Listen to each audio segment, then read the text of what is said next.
Quando o homem neste planeta, recém-saído da animalidade, começou a se agrupar, chegou uma outra humanidade de um planeta superior à Terra que já tinha atingido um alto grau de conhecimento, tanto material, intelectual quanto tecnológico. E, como é natural, passou a dominar e a governar a humanidade primitiva que aqui residia. Aí começou o conflito de civilizações. Os semi-animais daqui passaram a observar e imitar estes seres alienígenas e a serem governados por eles. Hoje existe um conflito que está destruindo o mundo ocidental. Dois mundos se confrontam, um primitivo e outro que busca a prosperidade. E isso existe desde que o homem desceu das árvores e começou a se agrupar, formando tribos. Naquela época, um número incalculável de outros homens que chegaram ao planeta deram início a uma miscigenação que originou a humanidade atual e o atual conflito. Desde então, impérios nasceram, cresceram e se destruíram. Muito em consequência dessa miscigenação e a ganância e prepotência dos alienígenas. Invariavelmente os bárbaros destruíram as civilizações. Chegamos então nos dias atuais. Civilização de alto poder tecnológico e material. Em pleno século XXI, a humanidade se encontra num conflito ancestral.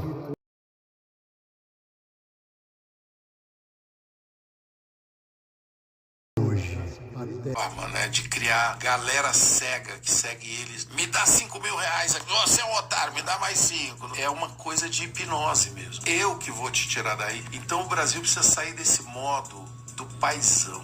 Ah, é? Tem que sair desse modo do paizão? Vai no Twitter do Lula, pega os vídeos dele no abrigo farmando like. Isso aí não é a caricatura do homem que se vende como paizão? Em entrevista a um podcast, o contratado da Rede Globo confessou seu pavor em relação à paternidade. Porchat disse que morre de medo que seus filhos sejam burros, imbecis, babacas ou débeis mentais. Meu filho, ele vota no Bolsonaro. Caralho, Deus me livre isso! Ele virou um débil mental. Então, assim, um monte de medo de ter filho idiota, filho burro, e filho que maltrata os outros. Mas já tem um filho babaca. Bom, depois de insultar milhões de brasileiros, eleitores do presidente, Porchat afirmou que Bolsonaro é, aspas, um animal, um rato, um verme e um câncer. E que, se preciso, faria campanha já no primeiro turno. Sua próxima missão é de extrema importância. Seu alvo é Fábio Porchat, uma celebridade perigosa que agora está usando suas influências para se aliar a governos que colocam em risco a segurança global. Hoje existem dois tipos de pessoas no mundo.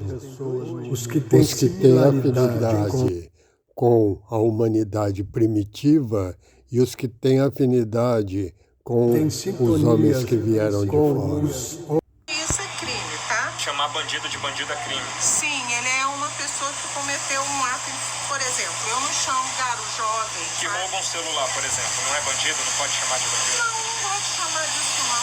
Mas tem que chamar de quê? De vítima da sociedade? Tem que chamar do nome dele que ele tem.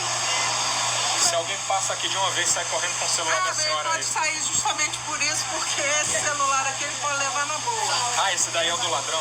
É. Que ponto chegamos nesse país, né? Temos que andar com o nosso celular oficial e o do ladrão. E qual o problema? Ah, não tem problema nenhum pra senhora? Pra mim tem muito. Mas sabe por que pra mim não tem problema? Os antigos bárbaros.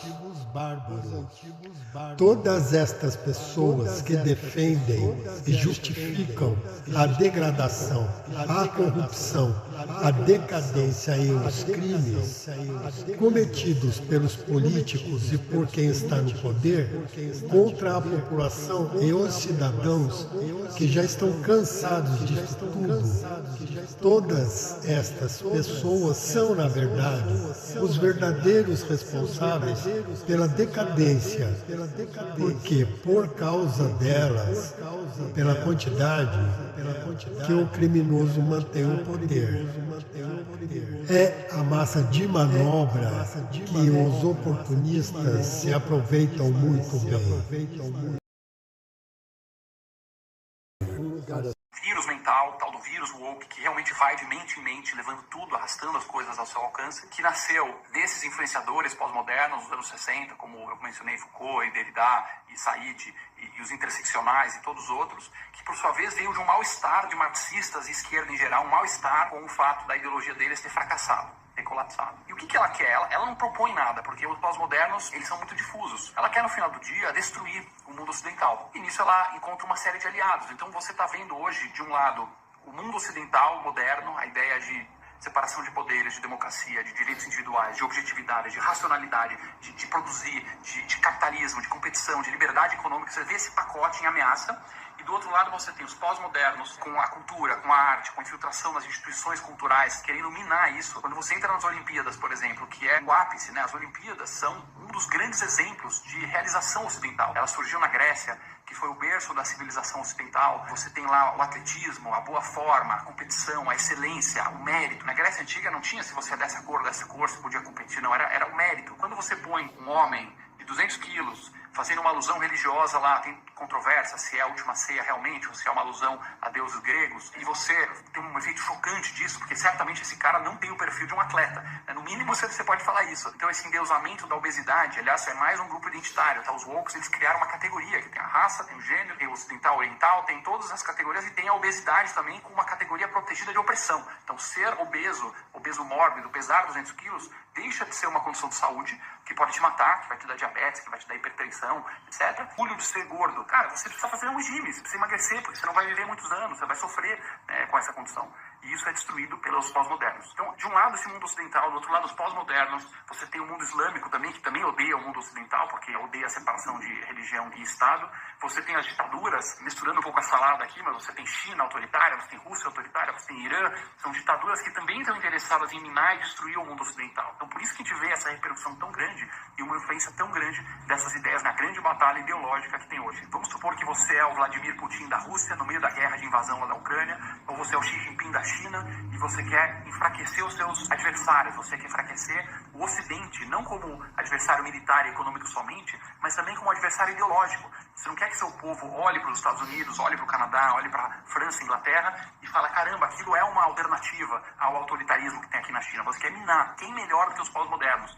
Que estão o tempo inteiro martelando nas universidades, nas escolas, na mídia, em todo lugar, martelando que nosso país é perverso, a nossa história é somente de escravidão e opressão o tempo inteiro. É um país marcado por machismo, por homofobia, por racismo o tempo inteiro, e a gente só tem que pedir perdão para os outros países que são superiores. Quer dizer, quem está martelando isso dia e noite, minando e destruindo a cultura ocidental. Então, pessoal, esse vídeo foi bem mais longo que o normal.